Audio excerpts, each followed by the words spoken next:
2 Corinthians 12. It is not expedient for me doubtless to glory. I will come to visions and revelations of the Lord. I knew a man in Christ above 14 years ago. Whether in the body, I cannot tell, or whether out of the body, I cannot tell. God knoweth. Such an one caught up to the third heaven. And I knew such a man, whether in the body or out of the body, I cannot tell. God knoweth. How that he was caught up into paradise, and heard unspeakable words, which it is not lawful for a man to utter.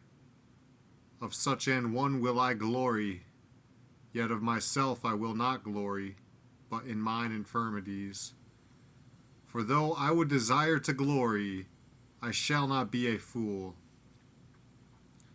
For I will say the truth, but now I forbear, lest any man should think of me above that which he seeth me to be, or that he heareth of me.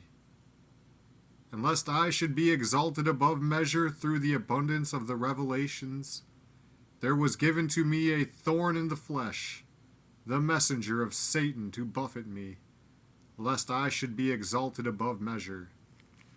For this thing I besought the Lord thrice, that it might depart from me.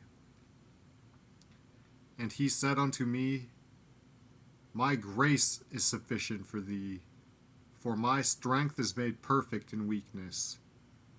Most gladly therefore will I rather glory in my infirmities, that the power of Christ may rest upon me.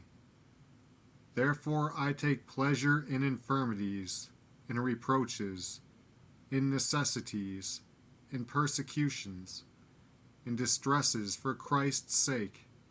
For when I am weak, then am I strong. I am become a fool in glorying. Ye have compelled me. For I ought to have been commended of you.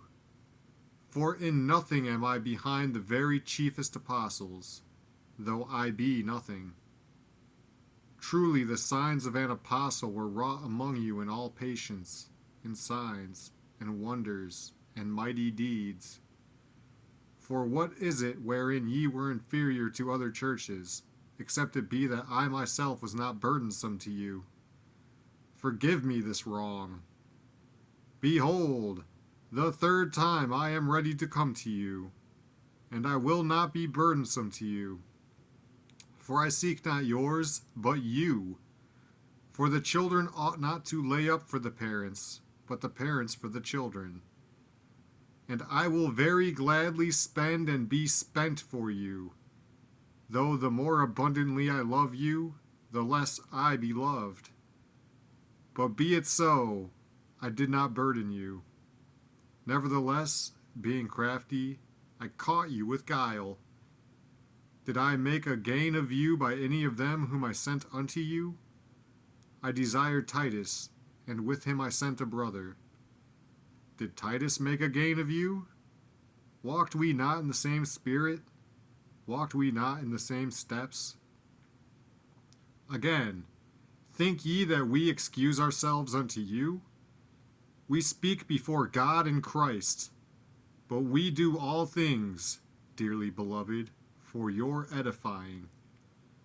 For I fear, lest, when I come, I shall not find you such as I would, and that I shall be found unto you such as ye would not, lest there be debates, envyings, wraths, strifes, backbitings, whisperings, swellings, tumults, and lest, when I come again, my God will humble me among you, and that I shall bewail many which have sinned already, and have not repented of the uncleanness and fornication and lasciviousness which they have committed.